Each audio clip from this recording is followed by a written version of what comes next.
नमस्कार, DD news पर आप दो टूक देख रहे हैं। मैं हूं अशोक श्रीवास्तव। युद्ध दुनिया के किसी भी कोने में हो वो अच्छा नहीं है। युद्ध में आम इंसान की मुश्किलें भी बढ़ती हैं और युद्ध में आम इंसान की जान भी जाती है। लेकिन इसके बावजूद युद्ध जो है वो कुछ लोगों के लिए धंधा है। गंदा है पर धंधा है। या गंदा है पर धंधा है। कुछ लोग युद्ध जैसी आपदा के समय में भी कैसे इसका राजनीतिक दोहन किया जा सके, कैसे ज्यादा से ज्यादा फायदा उठाया जा सके, उनका दिमाग इसी में दौड़ता है। अब यूं तो इसमें कुछ पॉलिटिकल पार्टियां भी हैं। अब भारत की पॉलिटिकल पार्टियों को भी लगता है कि युद्ध जो है एक अवसर है उनके लिए कि अपनी राजनीति को चमका लिया जाए। तो दूसरी तरफ इस देश में कुछ ऐसे इंसान हैं, ऐसे लोग हैं जो इस युद्ध के समय मुनाफा कमाने के लिए काला बाजारी कर रहे हैं। अब ये जो मुनाफा कमाने के लिए काला बाजारी कर रहे हैं, सवाल ये है इनके खिलाफ सरकार तो एक्शन लेगी, ले रही है, लेकिन ऐसा करने के लिए इनको उकसाया किसने? इनका धंधा चले इसके लिए माहौल किसने बनाया? इस बात को समझिएगा। माहौल बनाने वाले वो राजनीतिक पार्टियां, वो राजनेता हैं जो युद्ध के बीच डर का माहौल बनाते हैं, डराते हैं आपको। युद्ध आ गया, आपके घर में अब रसोई गैस नहीं जले पाएगी, आपको पेट्रोल नहीं मिलेगा, डीजल नहीं मिलेगा, गाड़ी बंद हो जाएगी, भूखों मर जाओगे आप। और जैसे ही ये डर का माहौल बनाया जाता है, तुरंत कुछ काला बाजारी, कुछ असामाजिक तत्व कूद पड़ते हैं, उस डर का फायदा उठाने के लिए अपनी दुकानें खोल देते हैं। भारत में इस वक्त ऐसा ही कुछ हो रहा है। आज दो टूक में इस पर चर्चा करेंगे, लेकिन उससे पहले मैं आगे बढ़ूं, आपको सबसे पहले मैं एक बहुत इंपॉर्टेंट बयान सुनवाना चाहता हूं। लेकिन उसको बयान को सुनवाऊं उससे पहले मैं आपको याद होगा कल मैंने राहुल गांधी का जो बयान था उसके कुछ पॉइंट्स मैंने आपको पढ़कर बताए थे। और उन पॉइंट्स में, और राहुल गांधी का नहीं, पूरे विपक्ष के नेताओं के बयान कुछ इसी तरह के। वो कहते हैं कि भारत की विदेश नीति फेल हो गई। भारत ने जिस तरह से अपनी विदेश नीति चलाई उसके कारण हमने ईरान को अपना दुश्मन बना लिया और उसी के कारण ये संकट खड़ा हुआ है। पहली बात तो डिबेट का विषय ये भी है कि संकट कितना बड़ा है। जितना विपक्षी नेता कह रहे हैं उतना बड़ा संकट है भी कि नहीं है। लेकिन अगर संकट है भी तो फिर सवाल ये है, क्या वो इसलिए है क्योंकि भारत की विदेश नीति जो है कॉम्प्रोमाइज हो गई, जैसा राहुल गांधी ने कहा था? अब कल तक ये तमाम नेता कह रहे थे कि भारत की विदेश नीति फेल है और इसीलिए भारत को नुकसान हो रहा है, स्ट्रेट ऑफ हॉर्मुज से भारत के वेसल नहीं आ पा रहे हैं, ईरान को हमने दुश्मन बना लिया, ऐसी तमाम बातें कर रहे थे। लेकिन ऐसे लोगों को, और जो लोग ऐसे लोगों की बातों पर, विपक्ष के नेताओं के बयानों पर यकीन करते हैं, उनको मैं अब से कुछ देर पहले भारत में ईरान के राजदूत मोहम्मद फताली का एक बयान सुनवा देता हूं। आज ये बयान सुनकर ही डिबेट शुरू करेंगे, क्योंकि मुझे लगता है कि ये बयान के बाद जो आधा फेक नैरेटिव जो विपक्ष भारत में फैला रहा है कि विदेश नीति कॉम्प्रोमाइज हो गई, ईरान हमारा दुश्मन बना दिया, ईरान ये कर दिया, वो कर दिया, वो सारे फेक नैरेटिव इस बयान के बाद धुल जाने चाहिए। चलिए पहले आपको वो बयान सुनवा दो।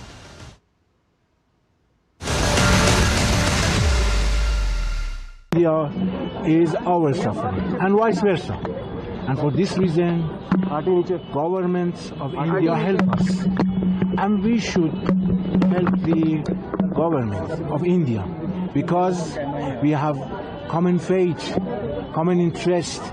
We believe, as an ambassador in India, we believe that common faith, we have common faith in the region.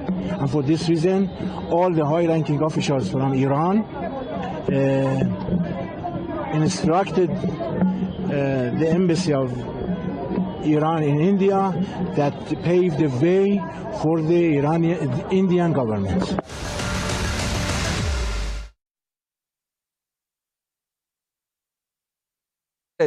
वो कह रहे थे कि भारत और ईरान मित्र हैं। सुनिएगा, विपक्ष के नेता कुछ कहते हैं, लेकिन ईरान के राजदूत को सुनना चाहिए और उसके बाद आप तय करिए कि सही कौन कह रहा है और किस पे भरोसा करना चाहिए। वो कह रहे हैं कि भारत और ईरान मित्र देश हैं। उसके बाद उन्होंने कहा भारत ने ईरान की मदद की है, भारत ने ईरान की मदद की है और हम भी भारत की मदद करेंगे। उसके बाद जब पत्रकारों ने उनसे पूछा क्या भारत को स्ट्रेट ऑफ हॉर्मुज में आप सेफ पैसेज देंगे, तो ईरान के राजदूत ने कहा यस यस। अब इसके बाद अगर भारत के विपक्ष के नेता ये कहें, विरोधी नेता ये कहें, विपक्षी पार्टियां ये कहें कि भारत की नीति जो है विदेश नीति फेल हो गई, हमने ईरान को दुश्मन बना लिया, तो ऐसे नेताओं के बयानों पर हंसा जा सकता है, उनकी राजनीति पर तरस ही खाया जा सकता है। बहरहाल आज हम इसी पर चर्चा भी करेंगे। ये सब क्यों हो रहा है इस वक्त भारत में जो हो रहा है, इसमें ठीक है, मैं बड़ा साफ कह रहा हूँ। देखिए इस बात को समझिएगा, संकट है, इसमें कोई दो राय नहीं, और इतना बड़ा युद्ध होगा, उस युद्ध के जो गर्माहट है भारत तक नहीं पहुंचेगी, ऐसा हो ही नहीं सकता।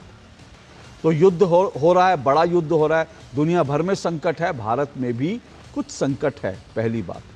लेकिन क्या ये संकट इतना बड़ा है, या इस संकट को दरअसल मैन्युफैक्चर किया जा रहा है और इस संकट को बढ़ाया जा रहा है, और बढ़ा कौन रहे हैं, वो नेता जो डर दिखा रहे हैं। तो आज दो टूक में हम इस पर चर्चा करेंगे।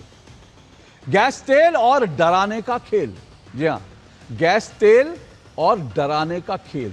गैस और तेल की भारत में इतनी कमी भी नहीं है कि इस तरह से डराया जाए कि कार्यकर्ता सड़कों पर निकल के, देखिए जैसे ये देख रहे हैं ना आप, चूल्हे पर रोटी बनाते दिखे कि भैया गैस तो बिल्कुल गायब हो गई, तो चूल्हे पर रोटी बनाते दिख रहे हैं। और ऐसा एक नहीं, देश भर में इस तरह के प्रदर्शन हो रहे हैं। कहीं पर जो है सिलेंडर को रखकर उसकी अर्थी निकाली जा रही है, कहीं चूल्हे पर रोटी बनाई जा रही है। तो ये सब जो कर रहे हैं ना, डराने की राजनीति है। और इस डराने की राजनीति का फायदा किसे मिल रहा है वो भी देख लेते हैं, और उसके बाद आज की डिबेट को आगे बढ़ाएंगे। इस डराने की राजनीति का फायदा कालाबाजारी करने वालों को, चोरी चकारी करने वालों को, और जो होर्डिंग कर रहे हैं उनको। अब ये देखिए, ये मैं आपको जो तस्वीरें दिखा रहा हूं ये देश भर से आ रही हैं। देश भर में गैस सिलेंडर की जो है कालाबाजारी हो रही है, लोग अपने घरों में। और इसमें जो हापुड़ उत्तर प्रदेश से जो पहली तस्वीर देख रहे हैं ना, माशाअल्लाह, वो हापुड़ उत्तर प्रदेश में जो व्यक्ति पकड़ा गया वो व्यक्ति समाजवादी पार्टी का नेता है। अब आप समझिए, हापुड़ उत्तर प्रदेश, कर्नाटक, उड़ीसा, तमिलनाडु, हर जगह से ऐसी खबरें आ रही हैं कि लोगों ने एक एक घर के अंदर 50-50, 100-100 और यहां तक कि 300 गैस के सिलेंडर स्टोर कर रखे हैं। तो पहले अपने नेताओं से कालाबाजारी करवाओ, अपने नेताओं से गैस के सिलेंडर उठवा करके उसकी जमाखोरी करवाओ, और फिर सड़कों पर निकलो और सड़कों पर निकलकर चूल्हे पर रोटी बनाओ और लोगों को डराओ कि भारत में जो है गैस का संकट है। यह पूरी की पूरी राजनीति है। आपको दिखा रहा हूं मैं, उत्तर प्रदेश हापुड़ में अकेले एक घर से 55 सिलेंडर बरामद हुए। सपा नेता अब्दुल रेहान, नाम भी सुन लीजिए, समाजवादी पार्टी का नेता अब्दुल रेहान, जिसके घर से 55 सिलेंडर, ये आपको जो वीडियो दिखा रहा हूं। अब इसके बाद आप क्या कहेंगे? और ये एक तस्वीर नहीं है, मैंने फिर कहा, ऐसी दर्जनों तस्वीरें हैं, देश भर में ऐसा हो रहा है। और इसीलिए मैं कह रहा हूं कि ये डर की राजनीति जो है ये खड़ी की जा रही है। आज इस पर चर्चा करेंगे। इससे पहले चलिए आपको ये भी सुनवा देते हैं कि इस पर नेताओं के बीच क्या बयानबाजी हो रही है। सुनिए, उसके बाद आज की डिबेट को शुरू करेंगे। लेकिन साथ साथ ये भी बता दूं, आज बड़ी इंटरेस्टिंग बात और हुई है। आज कांग्रेस के नेताओं का बयान जो है, उसका जो उत्तर है, उसका काट है, वो खुद कांग्रेस के नेता ही कर रहे हैं। अब दिल्ली में बैठे नेता कुछ कहते हैं, कुछ और ट्वीट करते हैं, लेकिन हिमाचल प्रदेश के मुख्यमंत्री कुछ और बोलते हैं जो कांग्रेस के हैं। दिल्ली में बैठा एक नेता या कांग्रेस के एक नेता कुछ कहते हैं, लेकिन शशि थरूर वो कुछ और कहते हैं। और किस तरह से इस पूरे विवाद में राम रसोई, माफ कीजिएगा सीता रसोई, जो राम जन्मभूमि में अयोध्या, क्योंकि अयोध्या तो वैसे भी इनको जो है, इन लोगों को, विपक्षी पार्टियों को अयोध्या में राम मंदिर का आइडिया ही पसंद नहीं था।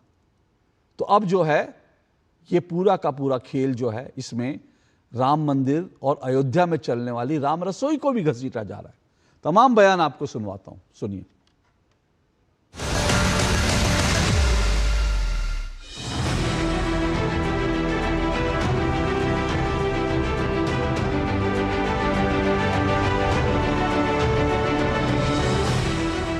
युद्ध से बने संकटों के बीच भी कांग्रेस सिर्फ अफवाहें फैलाने और अपप्रचार करने में जुटी है।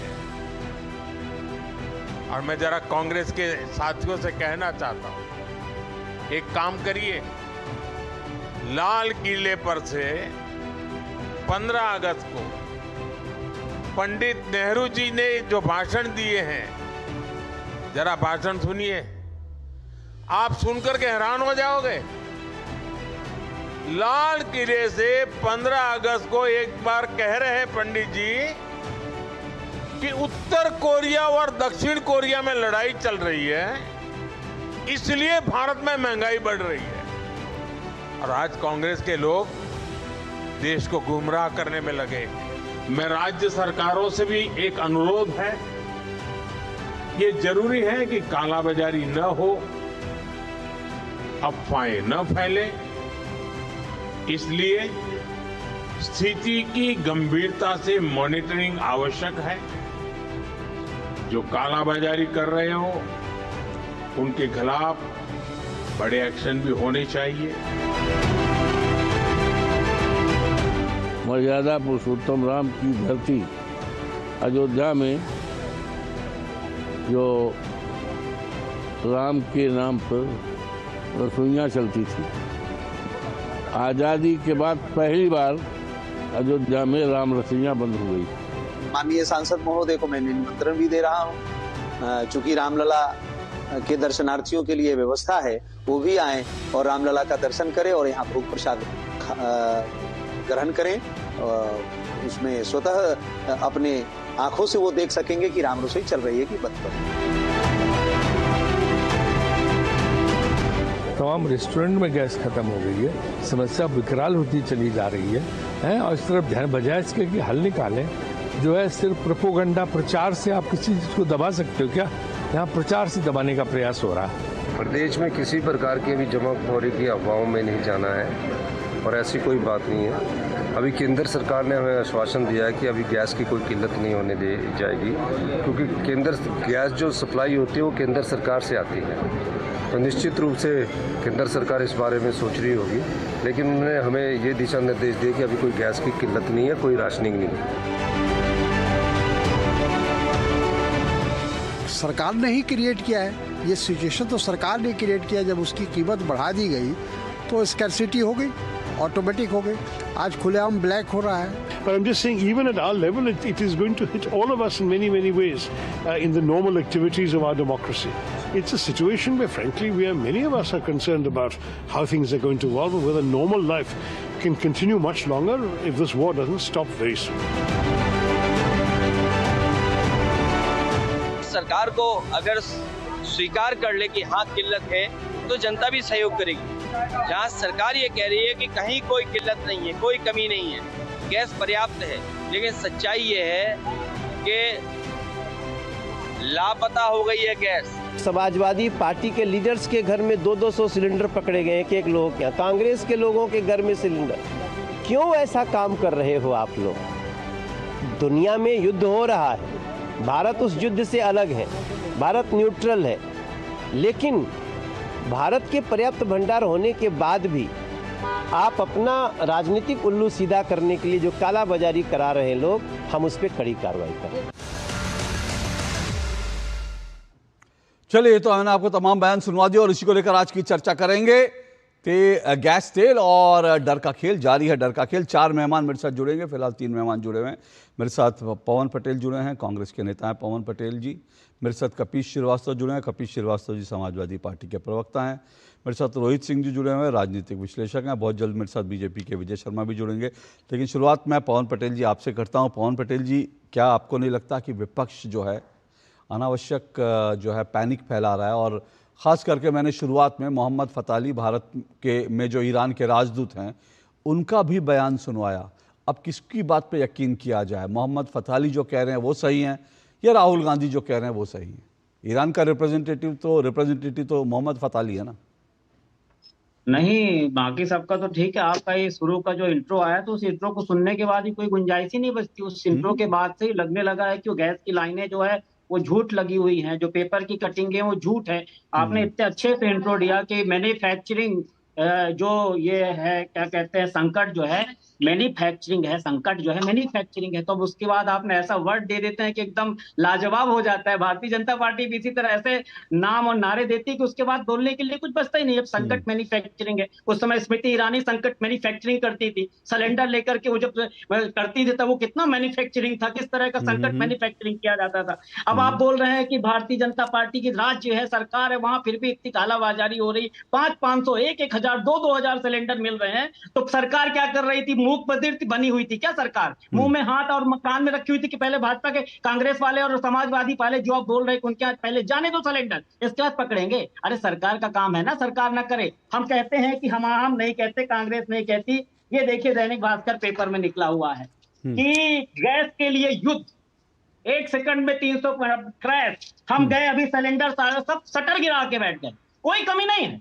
आप टीवी में देखो, हरदीप पुरी जी का बयान देखो, मोदी जी का बयान देखो, तो मैं गैस की तरफ देखता हूं तो आग जलने लगती है, खाली सिलेंडर में भी आग निकल जाती है। लेकिन हकीकत तो है ना, कम से कम इसको तो एक्सेप्ट करिए ना कि आप फरवरी से जब से युद्ध चला तब से आपने अगर युद्ध चला तब अगर आपको जो स्टॉक है आपके पास, तो जब स्टॉक खत्म हो जाए तब आप रेट बढ़ाइए तो समझ में आता है। लेकिन आप जो स्टॉक है उसी में रेट बढ़ा रहे हैं।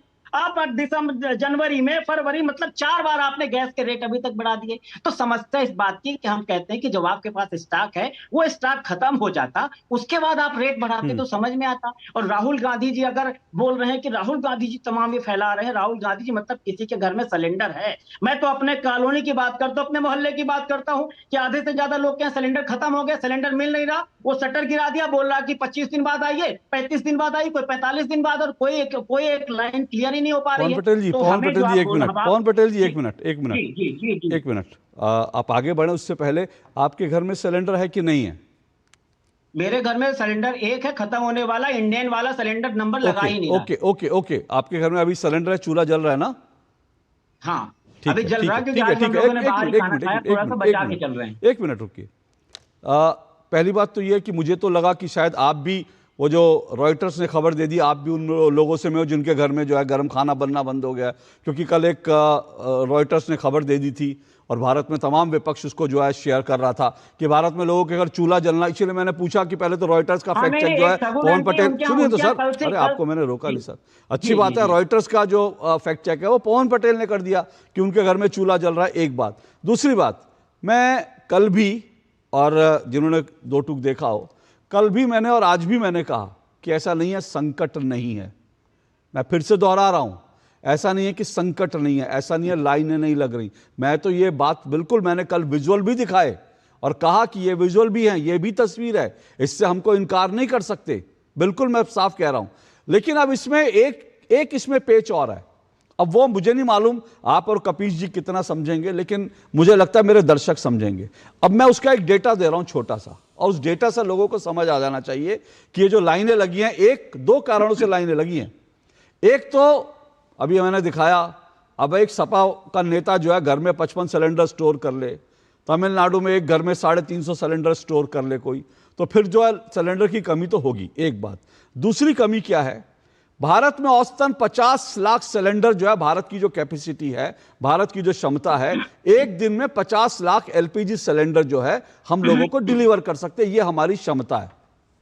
और इस क्षमता के अनुसार अब भी भारत जो है रोजाना 50 लाख के, हो सकता है उसमें कुछ थोड़ी बहुत कमी आ गई हो, मैं इससे इनकार नहीं कर सकता, हो सकता है 50 लाख की बजाय जो है 45 लाख हो रहा हो, लेकिन मोटे तौर पर हम 45-50 लाख जो है सिलेंडर, गैस के एलपीजी के सिलेंडर अब भी हम लोग रोज दे रहे हैं।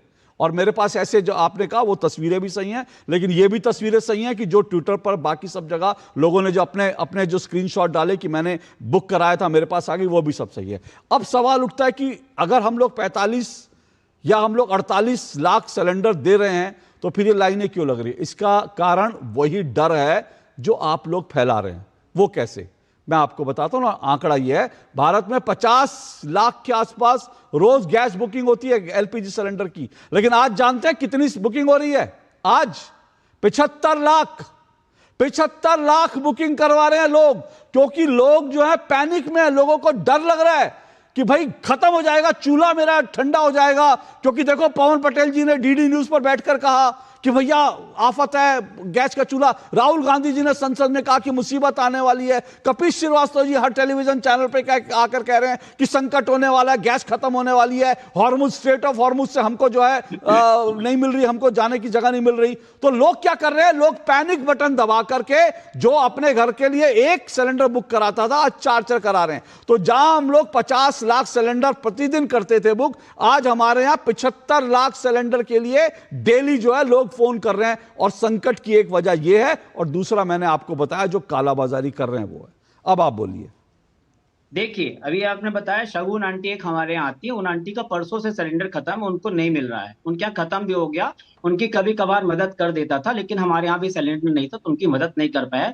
ये आपको सदन बता दिया। दूसरा, जनता डर के कारण पैनिक है, क्योंकि यही ताकतवर प्रधानमंत्री, यही मोदी जी ने बोला था ऑक्सीजन की कोई कमी नहीं कोरोना के समय, और हजारों लोग मर गए थे। तो आज डर है क्योंकि लोगों को विश्वास नहीं हो पा रहा कि यही मोदी जी ने बोला था ऑक्सीजन की कोई कमी नहीं है, खाने की कोई कमी नहीं है। पूरा ध्यान था पीएम केयर फंड में पैसे जमा करवाना। सुन लीजिए, इसीलिए एक कारण यह है कि लोगों का विश्वास घट गया कि सरकार जरूर बोलती है कि कोई कमी नहीं है, लेकिन दूसरे रास्ते से कमी को बर्दाश्त करती, जनता कमी को फेस करती है, जनता कमी को फेस करती है। पवन पटेल जी, पवन पटेल जी, पवन पटेल जी, पवन पटेल जी, दावे के साथ कह सकता हूं पवन पटेल जी सुनिए, बंद है। पवन पटेल जी सुनिए, एक मिनट, पवन पटेल जी सुनिए, मैंने आपकी बात को सुना, मेरी पूरी हो जाने दीजिए। नहीं, आप सुनिए एक मिनट। अब मैं आपको समय दे रहा हूं, मैं नहीं रोक रहा। बीजेपी तो आज है भी नहीं, आप ही लोग बोलिए, और साथ साथ मैं कपिल जी के पास जाऊंगा, जब बीजेपी आएगी तो अपनी बात रखेगी। लेकिन मैं आपको ये बता रहा हूं कि क्या है ना, कोरोना का भी मॉडल आप लोगों का सेम था, सेम मॉडल था कोरोना में। दिल्ली में अब आप हंसेंगे मुस्कुराएंगे, ये कौन नहीं जानता कि दिल्ली में जितनी गैस जितनी ऑक्सीजन सिलेंडर की जरूरत थी, उससे कहीं ज्यादा दिल्ली में मंगा करके अरविंद केजरीवाल की सरकार ने कहा कि हमारे पास सिलेंडर नहीं है। और कोरोना से आज भी कह रहा हूं, मैं फिर से कह रहा हूं, कोरोना एक वैश्विक संकट था, दुनिया भर में मौतें हुई, भारत में भी मौतें हुई। यह युद्ध भी एक वैश्विक संकट है, दुनिया भर में दिक्कत है, भारत में भी दिक्कत है। लेकिन सर, यह रुदाली की तरह रोना, छाती पीटना और लोगों को डराना बंद कीजिए। और आपने अपने आंटी जी का जिक्र किया, मैं आपसे एक अनुरोध करूंगा, आपके यहां जितने लोग आपकी कॉलोनी में हो, और मैं बड़ा ओपनली कह रहा हूं, मेरा नंबर आपके पास होगा, नहीं होगा तो मेरे गैस कोऑर्डिनेशन से ले लीजिएगा।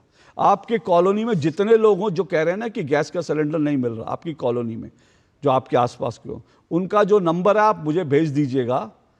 मैं आपको ये एश्योर कर दूंगा, क्योंकि मैं कुछ नहीं हूं, लेकिन मैं जानता हूं सिस्टम क्या, मैं जानता हूं बुक कराने पे आ जाती है, क्योंकि मेरे पास आज भी ऐसे 50 लोगों के एसएमएस हैं जिन्होंने आज बुक कराई थी, आज आ गई। ठीक है, तो हम उनको मदद करवा देंगे, चिंता मत कीजिए, ठीक है ना। और आपका भी चूल्हा अगर रॉयटर्स के खबरों से अगर बुझ जाता है तो हमको बता दीजिएगा, वो भी इंतजाम हो जाएगा। ठीक है, चलिए, धन्यवाद अशोक जी। मैं आपके नाम पे सिलेंडर नहीं भर पाऊंगा, जिस दिन गैस खत्म होगी तो मैं आपको बात करूंगा, नहीं तो फ्लाइट पकड़ के आपके घर आ जाऊंगा। एकदम चिंता मत कीजिए, पैनिक बस मत फैलाइएगा। फिर उसके बाद टेलीविजन चैनल पर आके ये कह दीजिएगा कि राहुल गांधी जी झूठ कह रहे हैं, हमको तो सिलेंडर मिल गया 2 दिन, ये कह दीजिएगा बस। मैं रोज पेपर पढ़ता हूँ। अरे पेपर तो आप छोड़िए ना, वो आप रॉयटर्स भी पढ़ेंगे। मैं फिर कह रहा हूँ ना, एक मिनट पवन पटेल जी, पेपर्स आप दिखाएंगे तो पेपर्स मेरे पास भी बहुत सारे दिखाने के लिए, ठीक है, पेपर्स मेरे पास भी बहुत सारे दिखाने के लिए। मैं पेपर दिखाऊं आपको, मैं आपको पेपर दिखाऊं कि आप लोगों के नेताओं के घरों पर, मैं आपको सुनिए ना, मैं आपको आप जो पेपर दिखा रहे हैं उसके आगे का पेपर दिखाऊं कि आप लोगों के नेताओं के घरों से जो है कालाबाजारी हो रही है, मैं आपको वो पेपर दिखाऊं? तो सरकार है अशोक जी, अरे तो सरकार पकड़ रही है, पर आपका एक नेता पकड़ में आएगा, आप 4 नेताओं को और लगा देंगे कालाबाजारी करने के लिए। और एक मिनट रुकिए सर, एक मिनट रुकिए, मैं बाकी मेहमानों पर पास भी जाना, लेकिन आपसे जिस सवाल से मैंने शुरू करा था वही सवाल मैं फिर आपसे पूछ रहा हूं। मैंने कहा, कल राहुल गांधी ने कहा भारत की विदेश नीति कॉम्प्रोमाइज है, ईरान को हमने दुश्मन बना लिया है। आज ईरान का राजदूत कहता है भारत हमारा मित्र है, भारत ने हमारी मदद की है और हम भारत की मदद करेंगे और स्ट्रेट ऑफ हॉर्मुज से भारत को सेफ पैसेज मिलेगा। अब मैं ये कह रहा हूं कि राहुल गांधी पर देश को यकीन करना चाहिए या ईरान के एम्बेसडर पर यकीन करना चाहिए, मुझे ये बताइए। देखिए, बस मैं 2 मिनट पूरी बात अपनी खत्म कर दूंगा। ये बात पहले जवाब दीजिए, पहले भी आप इस सवाल से भाग गए थे। एक निवेदन आपसे, जो आप इसको बोलते हैं रुदानी या अफवाह फैलाना, उसको दूसरे पहलू को देखने का प्रयास करिए। कोरोना के समय राहुल गांधी मास्क पहन के आए थे, डराने के लिए नहीं। मैं कोरोना में नहीं जाना चाहता सर। क्यों आप डिबेट को, मैं आपको सुनिए ना, आप खबर दिखा रहे थे, मैं आपको कोरोना की 50 खबरें दिखाऊंगा। दुनिया भर ने भारत की तारीफ करी है कि भारत ने कोरोना से जिस तरह से लड़ाई की। अब आप कोरोना पे जाएंगे तो मुझे वो खबरें दिखानी पड़ेंगी, लेकिन वो अलग बात है कि आप लोग तब भी हल्ला मचाएंगे, तब भी डराएंगे। अशोक जी, मैं भी यही था, मैंने भी वो मंजर देखा है। उसपे सर मैं भी था, मेरे पिताजी हॉस्पिटल में थे। सुनना चाहते हैं आप? मेरी माता जी कोरोना से पीड़ित थी, हर घर में कहानी हुई। तो उसको आप दूसरे ट्रैक में क्यों लेके जाते हैं? नहीं, आप दूसरे ट्रैक में, आप सुनिए एक मिनट पवन जी, एक मिनट वापस आ जाइए विषय पर। 10:28 हो गया, मुझे अभी कपीश जी के पास और रोहित जी के पास आना। बीजेपी तो अभी जुड़ी नहीं है, उनका कुछ टेक्निकल प्रॉब्लम है, जुड़ेगी तो उनके पास भी जाना पड़ेगा। मैं फिर आपसे पूछ रहा हूं, राहुल गांधी के बयान पर यकीन किया जाए कि ईरान के एम्बेसडर पर? एक मिनट रोहित जी, मुझे बस इतना बता दीजिए। देखिए, मैं 2 मिनट बता रहा हूँ। एक, राहुल गांधी जी का बयान, अगर उन्होंने बयान किस संदर्भ में दिया, आपने देखा है कि जब ट्रंप हमारी विदेश नीति के बारे में, ट्रंप वहां से घोषणा करेगा, निकट भविष्य में जितनी घटनाएं घटी, हर घटना में हमने विदेश सर ईरान को भारत ने अपना अपना दुश्मन बना लिया। विपक्षी नेताओं के बयान ये हैं। मैं बड़ा स्पेसिफिक पूछ रहा हूँ, ट्रंप की गोदी में मत छुपिए। पवन पटेल जी, ट्रंप की गोदी में मत छुपिए प्लीज। ट्रंप की गोदी में मत छुपिए पवन पटेल जी, ट्रंप की गोदी में मत छुपिए प्लीज। मैंने आपसे ईरान पर स्पेसिफिक सवाल पूछा। ओके, मुझे मालूम है इसका जवाब नहीं होगा, क्योंकि पवन पटेल ये कैसे कह सकते हैं कि ईरान के राजदूत का बयान जो है वो क्रेडिबल है और राहुल गांधी का बयान जो है वो जाहिर सी बात है, जब ईरान के राजदूत और ईरान के संदर्भ में अगर राहुल गांधी का बयान एक तरफ होगा, ईरान के राजदूत का बयान एक तरफ होगा, तो ईरान के राजदूत का बयान दुनिया मानेगी। ये बड़ी फैक्ट। लेकिन पवन पटेल नहीं कहेंगे, उनकी राजनीतिक मजबूरी मैं समझता हूं, लेकिन मैं ठोक कर कह रहा हूं, देश को बता रहा हूं कि दोनों बयान आपके सामने हैं और आप समझ सकते हैं। इसलिए ट्रंप की गोदी में छिपने की अनुमति मैं किसी को नहीं दूंगा। रोहित सिंह बोलिए, उसके बाद जो है मैं कपीश जी के पास जाऊंगा। देखिए, लगातार कोरोना महामारी जब दुनिया के चौखट पर थी और भारत के लोग भी उस त्रासदी को झेल रहे थे, तो विपक्ष के सम्मानित राजनेता लगातार देश के अंदर प्रोपेगेंडा स्कूल ऑफ पॉलिटिक्स के नोट के वितरण का प्रयास कर रहे थे। मतलब एक ड्राफ्ट वितरित कर रहे थे कि देश में ये समस्या है। जहां एक तरफ सरकार वैक्सीनेशन का और कोविड से बचाव का प्रयास कर रही थी, वहीं विपक्ष देश की जनता को दिग्भ्रमित कर कोरोना के कालखंड में देश के अंदर लड़ाई, मानसिक शारीरिक हर प्रकार की लड़ाई कराने का षड्यंत्र कर रहा था। ठीक आज उसी प्रकार जब वैश्विक विपदा आई है, ईरान और अमेरिका के बीच में युद्ध हो रहा है, जिसका प्रभाव मिडिल ईस्ट के अलावा एशिया से लेकर अफ्रीकन और अमेरिकन कॉन्टिनेंट तक जा रहा है, उस परिस्थिति में विपक्ष के राजनेता लगातार सोशल मीडिया के माध्यम से, पार्लियामेंट के अंदर, देश के विभिन्न प्रदेशों के विधानसभाओं के अंदर, विधानमंडलों के अंदर राज्य की जनता को अपने उद्बोधन के माध्यम से उद्वेलित कर सड़क पर क्लैश कराना चाहते हैं। अभी आपके चैनल के माध्यम से देश और दुनिया ने दो टूक के इस कार्यक्रम में ईरान के एम्बेसडर के बयान को सुना। क्या ईरान के एम्बेसडर के बयान की क्रेडिबिलिटी पर कांग्रेस पार्टी और लोकसभा में accidental leader of opposition Rahul Gandhi ji कोई सवाल उठा सकते हैं? जिस रॉयटर्स की चर्चा आप और विपक्ष के नेता अपने ट्वीट के माध्यम से लगातार कर रहे थे, अभी आपके उद्बोधन के उपरांत मैं मोबाइल पर, आप उधर बातचीत कर रहे थे कांग्रेस के मित्र के साथ, तो मैं देख रहा था खबर आ गई है कि हॉर्मुज स्ट्रेट से 2 जहाजों को अनुमति दे दी गई है। ईरान के साथ भारत लगातार कूटनीतिक तरीके से बात कर रहा है और भारत के प्रधानमंत्री में इतनी मेधा है, इतनी कौशल है। देश की 140 करोड़ आबादी ने जो आस्था, निष्ठा और विश्वास, मैं कोई चातुकारिता और चापलूसी नहीं कर रहा हूं, वैश्विक स्तर पर आज पूरी दुनिया प्रधानमंत्री माननीय नरेंद्र मोदी जी के नेतृत्व कौशल का लोहा स्वीकार कर रही है। लेकिन तो मान रही है। जी प्लीज एक सवाल जो है वो बार बार जो विपक्ष खड़ा कर रहा है वो सवाल तो वैलिड है। मैंने भी कहा कि भाई लाइनें तो लग रही हैं, कुछ ना कुछ प्रॉब्लम तो है, प्रॉब्लम है, देश युद्ध हो रहा है, सिर्फ ही नहीं, मतलब कहीं मैनेजमेंट में कोई चूक तो हुई है अगर लाइनें लग रही हैं, लोग जो है परेशान हो रहे हैं। अब मैं इसका प्रॉपर उत्तर आपको दे दूं और आपके विश्लेषण को ही मैं आपके सामने रख रहा हूं, किसी दूसरे के तर्क को आपके सामने नहीं रख रहा हूं। ऑपोजिशन के लीडर, मैं जब इस प्रकार की बात करूंगा तो आप कहेंगे कि आप तो पॉलिटिकल एनालिस्ट के साथ, नौजवानों के नेता हैं, आप क्या चापलूसी कर रहे हैं? मैं कोई चापलूसी नहीं कर रहा हूं। 2014 के बाद से जब देश में एक व्यापक महापरिवर्तन प्रधानमंत्री माननीय नरेंद्र मोदी जी के नेतृत्व में सामाजिक, सांस्कृतिक, आर्थिक, व्यवहारिक, वैचारिक रूप से इस देश के अंदर हुआ है और कांग्रेस पार्टी जो देश की मुख्य विपक्षी पार्टी है देश स्तर पर, उसका पतन हो चुका है, उसकी लीडरशिप जमींदोज हो चुकी है, नेस्तनाबूद हो चुकी है, तो पूरा का पूरा opposition, accidental leader opposition Rahul Gandhi के नेतृत्व में आपदा विपदा के समय पॉलिटिक्स का अवसर तलाश रहा है। ये जो प्रोपेगेंडा लगातार ऑपोजिशनल लीडर कर रहे हैं, जिस कारण देश के जनमानस के अंदर कौतूहल हो गया है, लोग घबरा गए हैं, लोग परेशान हैं कि कहीं गैस की किल्लत आ जाएगी तो क्या होगा। तो लोग जैसे देखिए मेरे परिवार में, बस 20 सेकेंड, इससे ज्यादा नहीं लूंगा, भारतीय जनता पार्टी के मित्र भी जुड़ गए हैं, आप उनके पास जाना चाहते हैं, मैं समझ रहा हूं।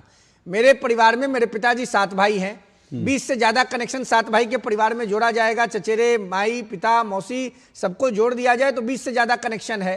हमने सबको संपर्क किया, कोई गैस में परेशानी आ रही है, लोगों ने कहा बिल्कुल नहीं आ रही है। ऑपोजिशन लगातार राहुल गांधी के निर्देश पर समाजवादी पार्टी के साथ मिलकर, बिहार में आरजेडी के साथ मिलकर प्रोपेगेंडा कर रहा है, जिसको जनता रिजेक्ट कर रही है। मैं सिर्फ इतना कहूंगा, देखिए कुछ प्रॉब्लम तो है, ये मैं स्वीकार करने में किसी को वो नहीं होना चाहिए, कहीं कहीं प्रॉब्लम आ रही है जरूर, उसमें कोई दो राय नहीं है, चाहे वो कोई भी हो।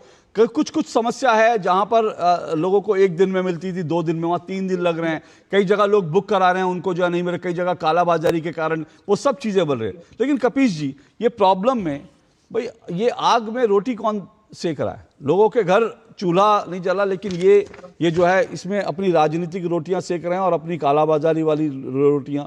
ये लोग क्यों, कौन कौन लोग हैं भाई कपीश जी? ये तो सरकार से आपको पूछना चाहिए, और सरकार ने। कपीश जी की आवाज दीजिए जरा, कपीश जी की आवाज जरा, आवाज बढ़ाइए कपीश जी की। हाँ कपीश जी, आवाज आ रही है? बहुत कम आ रही है, थोड़ा सा आप। हाँ जी जी, मैं ये कह रहा हूँ, आवाज आ रही है क्या? आवाज आ रही है, थोड़ा बुलंद होके बोलिए सर, आप लोगों के लिए तो मौका, अवसर है इस वक्त, सरकार को कटघरे में खड़े, थोड़ा बुलंद होके बोलेंगे। अशोक भाई, सबसे पहली चीज तो हम ये कह दें कि हमारे माननीय मित्र जो युवा नेता हैं, उन्होंने कई बार कहा कि देखिए मैं चट्टुकारिता नहीं कर रहा हूं, देखिए मैं चट्टुकारिता नहीं कर रहा हूं, देखिए मैं चट्टुकारिता नहीं कर रहा हूं। धन्यवाद भाई साहब कि आप चट्टुकार नहीं है। आपको सर्टिफिकेट चाहिए था, अशोक जी शायद नहीं दे पाए, हमने आपको दे दिया। अब मैं दूसरी बात कह दूं, देखिए बहुत सीधी सी बात है, जब सरकार स्पष्ट रूप से ये कह रही है कि हमारे पास कोई संकट नहीं, तो अशोक श्रीवास्तव और कपिल श्रीवास्तव कौन होते हैं कहने वाले की संकट है? हमें सरकार पे भरोसा करना चाहिए कि अशोक श्रीवास्तव, कपिल श्रीवास्तव पे करना चाहिए? अरे भाई, हमारे पुरी साहब कहते हैं कि हमारे पास 76 से 78 दिन का तेल है और एलपीजी है, तो हमको मान लेना चाहिए। और दूसरी बात, जब हमारे पास विश्व गुरु हैं तो फिर हमें किस बात की कमी है? अरे मान लीजिए एलपीजी ना भी मिले तो एनएलजी तो मिलेगी ना, नाली लिक्विड गैस। हमारे प्रधानमंत्री ने बताया था कि ऐसे वो खाना बना लेना चाहिए, उस समय उन्होंने मन की बात में ये सारी बातें कही। तो हमारे प्रधानमंत्री, हम उनके बार भरोसा करते हैं और हम निश्चित रूप से कहेंगे कि वो आवे और जनता को संबोधित करें कि एलपीजी की जिसके यहाँ कमी पड़ी है वो लाइन ना लगाएं, वो एनएलजी से अपना काम चलाएं। ये उनको कहना चाहिए, क्योंकि उन्होंने ये बात कही थी और कोई ये नहीं कह सकता कि उन्होंने नहीं कही थी, क्योंकि हमारे देश के प्रधानमंत्री ने कही थी। हमें गर्व है उन पर कि वो एक अच्छे अनुसंधान करता है। तो सर आपको ये भी, कपीश जी, आपको ये भी जानकारी होगी कि भारत में कितने बायोगैस प्लांट हैं, आपको जानकारी है? नहीं, एक मिनट सुन ले, बायोगैस किसकी आप बात कर रहे हैं, कितने प्लांट हैं, बात उसकी नहीं है, हम एनर्जी की बात कर रहे हैं। नहीं, सुनिए ना, एनर्जी की बात कर रहा हूं मैं एनर्जी की बात कर रहा हूं, मैं एनर्जी की बात कर रहा हूं। मैं जो बात कह रहा हूं पहले उसको कह लेने दीजिए, बोलिए, मैं फिर उसके बाद सारी एनर्जी की बात कर लेंगे। लेकिन आपने मेरे सवाल, आप अपनी बात कहिए, लेकिन आपने मेरे सवाल का जवाब अभी भी नहीं दिया। आपके सवाल का जवाब ही दे रहे हैं, हम तो कह रहे हैं कि अब्दुल रेहान पर भी 2 शब्द आपने कह देने चाहिए। अब्दुल रेहान पे भी कहेंगे, और जो अयोध्या के जो बलात्कारी थे हमारे पार्टी के, उस पर भी हम कहेंगे कि हाई कोर्ट ने क्या कहा। सरकार आपकी है, आप जिसको चाहिए सफाई बता दीजिए, लेकिन अगर एक भी प्राथमिक सदस्यता की भी आपके पास रसीद हो तो जरा दिखा दीजिए आप, और वरना आप मत कहिए फिर। सक्रिय सदस्य छोड़ दीजिए। आपकी पार्टी का सदस्य प्राथमिक, उसकी पर्ची मैं क्यों दिखाऊंगा? आप लोग सुनिए ना, अभी सुनिए, समाजवादी पार्टी का जो सोशल मीडिया हैंडल है इतना स्ट्रांग है, वो इतने तरह तरह की बातें नेताओं पर। अरे एक वहां से बयान जारी कर दीजिए कि अब्दुल रेहान का पार्टी से कोई संबंध नहीं है, और अब्दुल रेहान का अगर संबंध है तो पार्टी उसे तत्काल प्रभाव से निष्कासित कर रही है। हमारे प्रदेश कार्यालय से पाल साहब प्रदेश अध्यक्ष ने साफ ये बात कही है। अब आपके पास अगर न गई हो तो आप अपने यहाँ से मांग लीजिए। सर ट्वीट कर दीजिए ना, एक उत्तर प्रदेश देख रहे हैं, ट्वीट कर लीजिए। सुन लीजिए मेरी बात, सुन लीजिए। बस मैं पार्टी का प्रवक्ता हूं और आपको साफ कह रहा हूं, पार्टी की हिदायत में कह रहा हूं कि वो हमारे नेता नहीं है, और अगर वो हमारे नेता कह रहे हैं, अगर वो पकड़े गए हैं, वास्तविकता है तो जेल भेजो। कोई रोक रहा हो आप तब बताओ। नहीं रोक तो कैसे पाएंगे, रोक कैसे लेंगे? सुन लीजिए, मेरी बात सुन लीजिए। इंसीरियर कमोडिटीज एक्ट से एलपीजी को बाहर किसने किया था, ये आप बताइए। इसी सरकार ने 42 वस्तुओं को बाहर किया। जब 3 काले कानून कृषि लोगों के फायदे के लिए लाए थे और तमाम किसानों को शहादत करवा दी थी, उसके बाद उन्हीं के फायदे के लिए वापस लिया। ये वो सरकार है। और हम ये कह रहे हैं कि भाई मोदी जी की बात पर विश्वास करो। जैसे उन्होंने कहा था 15 लाख रुपए सबके खाते में चला जाएगा, मेरे ख्याल से अशोक भाई के भी खाते में गया होगा, हमारे भाई हैं। मैंने उस बयान का जो अभी पवन पटेल जी भावार्थ समझा रहे थे ना, तो भावार्थ तो हम भी समझते हैं। उन्होंने ये नहीं कहा था कि 15 लाख आपके अकाउंट में चले जाएंगे, लेकिन वो विषय का उन्होंने क्या कहा था, वो बयान भी मेरे पास है। चुनावी जुमला, अमित शाह ने उसको जुमला क्यों कहा था? जुमला था, जुमला क्यों कहा? रुक जाए, 100 दिन में काला धन जुमला हम अपने समय में बोल लेंगे। ठीक है, चुनावों में कहा जाता है कि भाई अगर सारा ब्लैक मनी आ जाए, इतना ब्लैक मनी है कि अगर, सुनिए ना, समझाने आपने पूछा था, आप सुन लीजिए। लोगों को समझाने के पॉइंट ऑफ व्यू से कहा जाता है कि इतना पैसा है ब्लैक मनी भारत का कि अगर वापस आ जाएगा तो हर व्यक्ति के खाते में 15 लाख रुपए मिल जाएंगे। ये समझाने के पॉइंट ऑफ व्यू से कहा गया। अशोक भाई मैं ये कह रहा हूं, आ गया क्या समझाने के पॉइंट? हाँ, काला धन। हाँ, काला धन। एक मिनट सुनिए, काले धन पे बहस करना चाहते हैं आप? सुनिए, काले धन पे बहस करना चाहते हैं? आप मुझे बताइए कि नहीं, आप बताइए, आज आप काले धन पे बहस करना चाहते हैं? भारत की भागीदारी बढ़ी है कि नहीं बढ़ी? अरे भाई नहीं बढ़ी है, नहीं बढ़ी। आप बताइए, आप नहीं बढ़ी है, नहीं बढ़ी है, आपके कह देने से नहीं बढ़ी है। अरे आपके कहने से मतलब कि आपके कहने से मैं मान लूंगा? अरे आप कभी सुनिए ना, आप लोग एक मिनट सुनिए। मैं फिर 2 बातें रख रहा हूं दर्शकों के सामने। मैंने आज डिबेट कहां से शुरू करी थी? मैंने 2 बातों से शुरू करी थी। एक कि अनावश्यक पैनिक फैलाया जा रहा है, और मैंने एक डेटा दिया, स्पेसिफिक डेटा दिया कि जहां 50 लाख एलपीजी के लिए रोज फोन करते थे, आज 75 लाख लोग फोन कर रहे हैं एलपीजी के लिए, और यह पैनिक का असर है। दूसरी बात मैंने कही कि विपक्ष ने कहा कि भारत ने ईरान को अपना दुश्मन बना लिया है। मैंने ईरान के राजदूत का बयान सुनवाया। लेकिन इन दोनों विषयों को छोड़ करके कपिल श्रीवास्तव और पवन पटेल कभी ट्रंप की बात कर रहे हैं, कभी वो कोरोना की बात कर रहे हैं, कभी काले धन की बात कर रहे हैं। अच्छा, सड़कों पर जब आप उतरेंगे तो गैस का चूल्हा जलाएंगे, डिबेट में आएंगे तो फिर इन फैक्चुअल चीजों से भाग जाएंगे। अरे ऐसा भी मत करिए ना।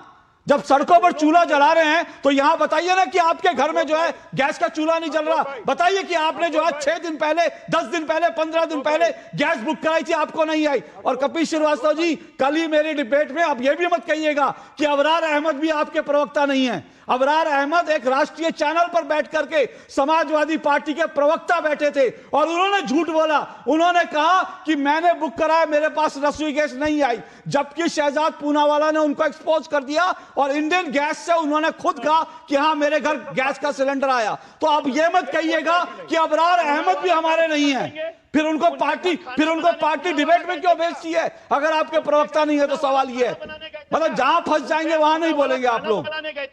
अशोक भाई एक ब्रेक, अभी रुकिए 1 मिनट रुकिए। मैं एक ब्रेक के बाद आ रहा हूं और ब्रेक के बाद मुझे बता दीजिएगा कि अबरार अहमद के अबरार अहमद भी आपके प्रवक्ता नहीं है। आपकी उन्होंने पर्ची भी नहीं कटी है। जरा ब्रेक के बाद यह भी बता दीजिएगा। कपिल श्रीवास्तव जी, आ रहा हूं इस ब्रेक के बाद।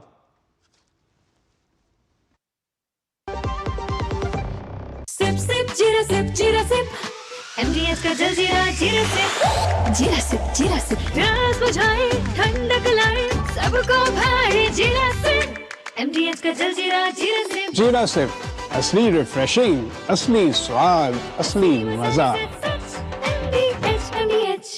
व्यक्तिगत जानकारी के लिए ऑनलाइन अनुरोधों से रहें सावधान। कुछ भी जानकारी देने से पहले जरूर सोचें। कोई भी वैधानिक कंपनी फोन या इंटरनेट पर आपसे निजी जानकारी कभी भी नहीं मांगती, इसलिए ऐसे कॉल या ईमेल आने पर अपनी जानकारी देने से पहले समझदारी दिखाएं और सावधानी बरतें। जरा सी हंसी दुलार जरा सा, जरा सी अनबन प्यार जरा सा,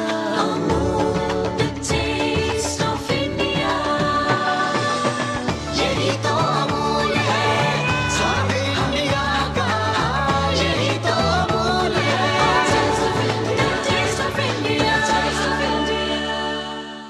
हर जीत की शुरुआत होती है छोटे छोटे कदमों से, और हर छोटी तैयारी बदल सकती है पूरा नतीजा। क्योंकि मैदान हो या जिंदगी, छोटी से छोटी तैयारी ही देती है प्रोटेक्शन, और प्रोटेक्शन ही देता है भरोसा।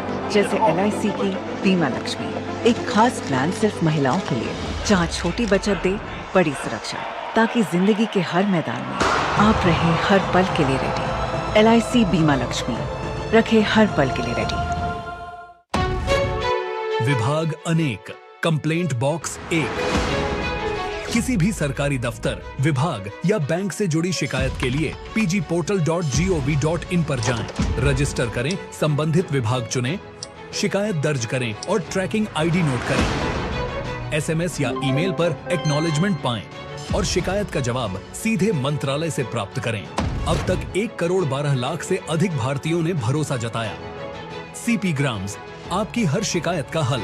अभी शिकायत दर्ज करें pgportal.gov.in।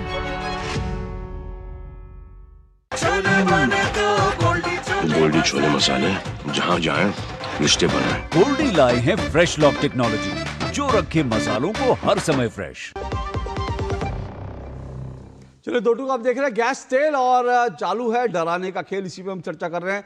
और मेरे साथ जो है पवन पटेल कांग्रेस के नेता जुड़े हुए हैं, मेरे साथ कपिल श्रीवास्तव जी समाजवादी पार्टी के प्रवक्ता जुड़े हुए हैं, रोहित सिंह मेरे साथ राजनीतिक विश्लेषक हैं, और मेरे साथ विजय शर्मा जी भी जुड़ चुके हैं बीजेपी के प्रवक्ता। विजय जी, आता हूँ 1 मिनट, मैं एक नाम गलत बोल दिया था, अबरार हैदर हैं।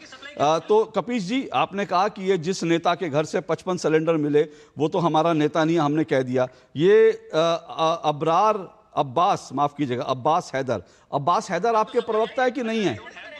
बिल्कुल है, ये भी नहीं है। अब्बास हैदर हमारे प्रवक्ता हैं। मैं जिस चीज को है उससे क्यों इनकार करूंगा? मैं एक बात और भी कह रहा हूं। तो इन्होंने आपने इंपॉर्टेंट एक मिनट अब्बास हैदर आपके प्रवक्ता हैं, आपने कहा इन्होंने टेलीविजन चैनल पर डिबेट में, उनका क्लिप वायरल है, उन्होंने टेलीविजन चैनल पे कहा कि मुझे तो हजरतगंज में शीश महल से मुझे गैस का सिलेंडर नहीं मिल रहा, कुछ बुकिंग नहीं हो रही। जबकि जब इंडियन ऑयल ने इनकी तरफ से संपर्क साधा तो उनका पूरा का पूरा व्हाट्सएप चैट मौजूद है जिसमें इन्होंने कहा कि हाँ, उनको 1 दिन पहले गैस आ गई। तो अब ये झूठ बोलना क्या प्रवक्ताओं का टेलीविजन चैनल पर डर फैलाना है कि नहीं? व्हाट्सएप चैट आपने कहां से निकाला? व्हाट्सएप चैट किसने निकाला? क्या व्हाट्सएप चैट किसने दिया है आपको?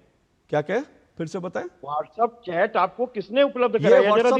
ये व्हाट्सएप चैट इंडियन ऑयल की एजेंसी और इनके बीच का चैट है। आपको नहीं मिला तो आपको भी भेज देता हूं, और उनका पूरा बयान भी भेज देता हूं।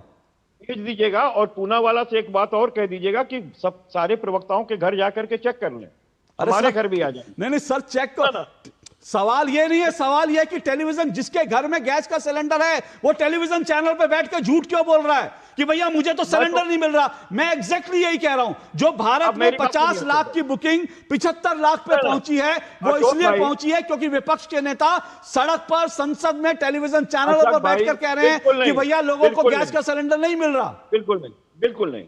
अब मेरी बात सुन ले, बोलिए। आप अपनी बात कह ली, अगर हमको 2 मिनट का बिल्कुल मौका दे देंगे तो जल्दी आप दूसरे के पास जाएं। बोलिए। दिया। देखिए, बात बहुत सीधी बात कह रहा हूं कि कुछ परिस्थितियां ऐसी बनती हैं कि समस्या को मानना चाहिए कि समस्या जैसे आप मान रहे हैं। ओके। लेकिन हमारे मंत्रीगण और हमारे प्रधानमंत्री बिल्कुल नहीं मान रहे, वो कतई नहीं कह रहे। मैं आपको अपने घर की बात बता रहा हूं। मैंने 28 फरवरी को बुक कराया था और 4 तारीख को मेरा गैस खत्म हो गया। होली वाले दिन हमने लगाया, 4 तारीख को हमने लगाया, लेकिन हमने कोशिश की कि एक गैस हम सिलेंडर अपने लिए लें।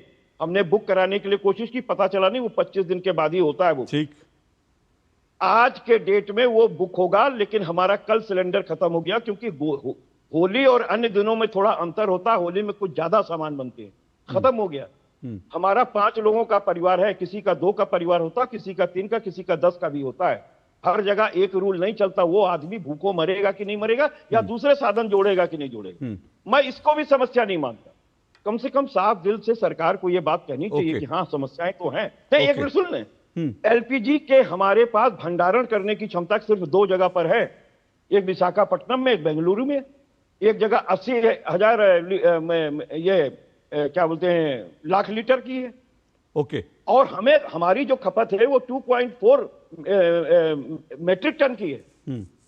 आप बताइए, ऐसे जगह पर फिर हम केवल 2 दिन की हमारे पास एलपीजी है, आप कहते हैं 76 दिन की है, फिर आप कमी क्यों कर रहे हैं? सरकार को अपनी बात को एक्यूरेट तरीके से रखना चाहिए। और मैं एक बात कह रहा हूं, मोदी जी का नेतृत्व बहुत भारी रहा है।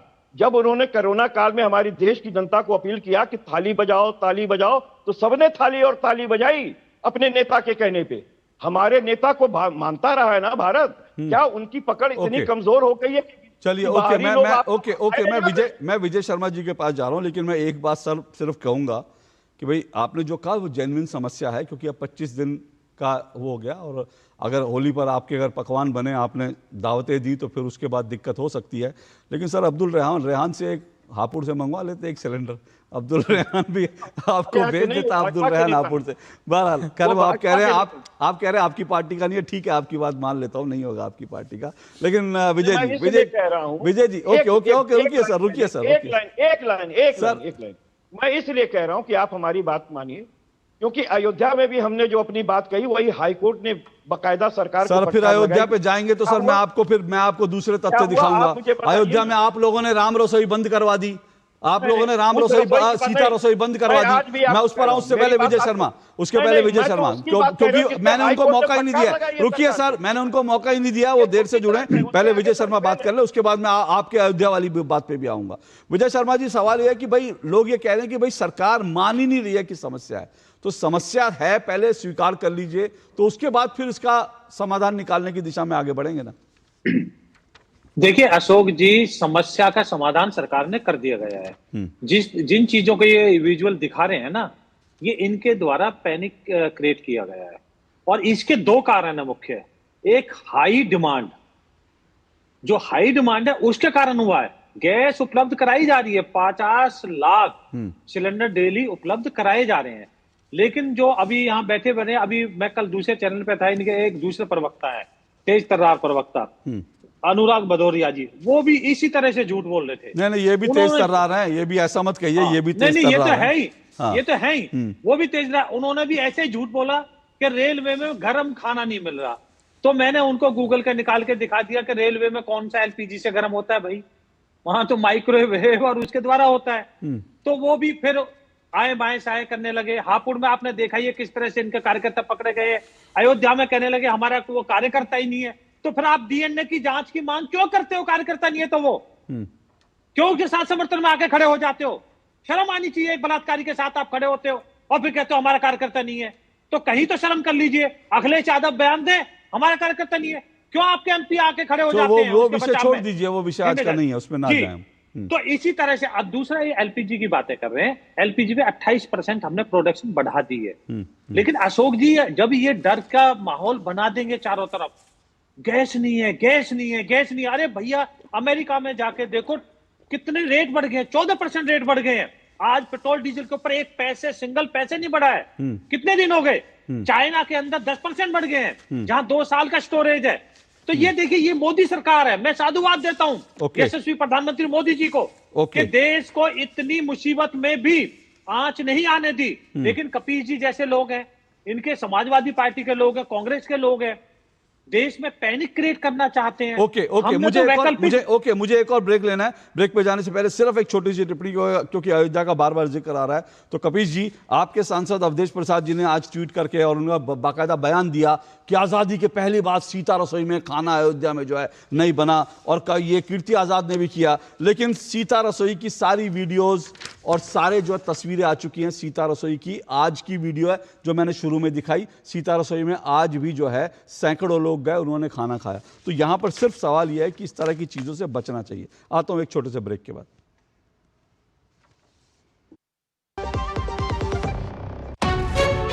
विभाग अनेक, कंप्लेंट बॉक्स 1।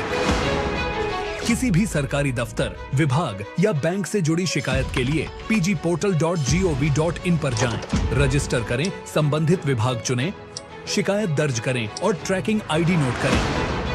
एसएमएस या ईमेल पर एक्नॉलेजमेंट पाएं और शिकायत का जवाब सीधे मंत्रालय से प्राप्त करें। अब तक 1 करोड़ 12 लाख से अधिक भारतीयों ने भरोसा जताया। सीपी ग्राम्स, आपकी हर शिकायत का हल। अभी शिकायत दर्ज करें pgportal.gov.in। पढ़ता है, खेलता है, झूलता उछलता है, दौड़ता कभी कभी दौड़ कराता है, आगे आगे बढ़ता है इंडिया, अमूल दूध पीता है इंडिया। ट्रिंग ट्रिंग। हेलो, मैं तुम्हारे पापा के बचपन का दोस्त चतुर चाचा। प्रणाम चाचा जी। उनसे बेटे 5,000 लिए थे, अभी अभी तुम्हें ट्रांसफर किया है बेटे, पर गलती से 50 चले गए। पेमेंट मैसेज चेक कर लो बेटे और बाकी 45 मुझे लौटा दो। आपका मैसेज बाद में, पहले अपना बैंक अकाउंट चेक कर लो। अरे मूर्ख ना हूँ मैं। शाबाश। यूपीआई कहता है कोई नकली पेमेंट का मैसेज भेजकर पैसे वापस मांगे तो उसे कहो मैं मूर्ख नहीं।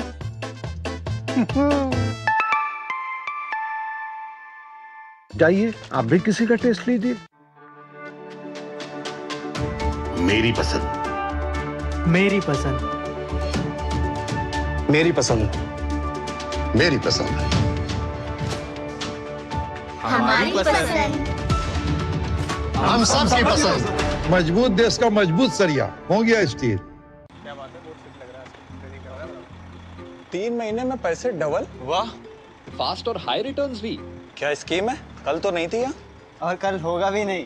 तूने कभी 5 ओवर में डबल सेंचुरी मारी है? ऐसे स्कीम के बहकावे में आके हम धोखा खा सकते हैं। और आरबीआई कहता है अपना पैसा सुरक्षित रखो और समझदारी से निवेश करो। अगर ज्यादा रिटर्न के पीछे भागोगे तो रिस्क भी उतना ही उठाओगे। और फास्ट रिटर्न से बच के। और फास्ट बॉलिंग से भी। आरबीआई कहता है जानकार बनिए, सतर्क रहिए। LIC युवा प्रोफेशनल्स के लिए लाए हैं नवजीवन श्री। करें नियमित प्रीमियम का भुगतान, जीवन बीमा का आनंद लें, प्राप्त करें प्रीमियम के प्रतिशत पर गारंटीकृत एडिशंस, अपने वित्तीय लक्ष्यों के अनुरूप मैच्योरिटी पर गारंटीकृत धनराशि पाएं। मौजूदा पॉलिसी धारकों के लिए आकर्षक अतिरिक्त लाभ आज ही खरीदें। गोल्डी छोले मसाले, जहाँ जाए रिश्ते बनाए। गोल्डी लाए हैं फ्रेश लॉक टेक्नोलॉजी, जो रखे मसालों को हर समय फ्रेश। चलिए दो टूक आप देख रहे हैं और गैस तेल जारी है डराने का खेल, इसी पे चर्चा करें। बहुत संक्षेप में 5 सेकंड अशोक जी, 5 सेकंड का। हाँ, जल्दी से। एक तकनीकी रूप से मैं इनको सूचना दे देता हूं तो केंद्र सरकार 48,000 केएल गैस अतिरिक्त राज्यों को दे रही है कि पैनिक क्रिएट ना हो। ये देखिए इस आपदा में भी केंद्र सरकार कितनी तरीके से काम कर रही है, तो साधुवाद देना चाहिए। दलगत राजनीति से ऊपर देना चाहिए। साधुवाद दिया है जो हिमाचल के मुख्यमंत्री हैं, कांग्रेस के मुख्यमंत्री हैं, उन्होंने साधुवाद दिया। उन्होंने कहा है कि गैस की कोई किल्लत नहीं है और हमको पूरा एश्योरेंस है। ये उन्होंने खुद कहा, मुख्यमंत्री हैं पवन पटेल जी। मेरा ये भी इनको पता है कि पवन पटेल जी, बहुत संक्षेप में छोटे छोटे कमेंट चाहूंगा। देखिए फिर से कह रहा हूं, जो समस्या है उसकी तरफ समस्या है, कोई अगर कहे नहीं है तो मैं मानने को तैयार नहीं हूं। समस्या है, कपीश जी ने जो बताई वो भी समस्या है कि 25 दिन के बाद अगर आप बुक कराते हैं तो इसीलिए सबको थोड़ा जो है, युद्ध का माहौल है, थोड़ा संभल के सबको जीना सीखना पड़ेगा। लेकिन मैं कह रहा हूं कि कुछ चीजें ऐसी भी हैं जो सरकार अच्छी कर रही है। क्या विपक्ष की ये भूमिका नहीं युद्ध के समय में, ऐसे समय में? मैं फिर से कह रहा हूं, मेरे पास जो डेटा है, पेट्रोल के दाम अमेरिका में 16% बढ़े, ऑस्ट्रेलिया में 18%, ब्रिटेन में 6%, पाकिस्तान में 20%, दक्षिण कोरिया में 10%, चीन में 10%, सब जगह रेट बढ़ा है पेट्रोल के। भारत में 1 पैसा नहीं बढ़ा। क्या इसके लिए आप लोगों को सरकार की तारीफ नहीं करनी चाहिए? बढ़ेगा जब अंतरराष्ट्रीय मार्केट में कम था तब तो बढ़ाया ना, एक्साइज ड्यूटी लगा अंतरराष्ट्रीय मार्केट में मैं आपका साधुवाद देता हूँ अशोक जी, मैं आपका साधुवाद देता हूँ। कम से कम आपने मोदी जी के यही दिक्कत है सर विपक्ष के साथ, आपने माना कि कुछ बहुत है सर विपक्ष के साथ यही दिक्कत है। आप लोग जो है ना, आप लोग कभी मानोगे नहीं। अब आप इधर से तो मतलब कभी रोहित सिंह जल्दी से देखिए, पूरे विपक्ष के राजनेताओं से हम आग्रह करते हैं कि चलिए बिहार बुद्ध की धरती है, शुद्ध हो जाइए। कम से कम विपदा में राजनीति के अवसर मत तलाशिए। चलिए बिहार घुमा देते हैं, गया जी का दर्शन करा देते हैं, बुद्ध की तपोस्थली है, शुद्ध हो जाइएगा। अरे जब कांग्रेस के मुख्यमंत्री सुक्खू जी कह रहे हैं कि कोई कमी नहीं है, तो आपके accidental leader opposition Rahul Gandhi को मानने में क्या आपत्ति हो रही है? कहीं कोई समस्या नहीं है। चलिए बिहार, गया जी बुद्ध की धरती है, शुद्ध करेंगे आपको। चलिए सर, ये बहस चलती रहेगी, बिहार का न्योता स्वीकार कर लीजिए। लेकिन बहुत बहुत शुक्रिया सभी मेहमानों का दो टूक में जुड़ने के लिए। कल आपसे मुलाकात होगी, इजाजत दीजिए, नमस्कार।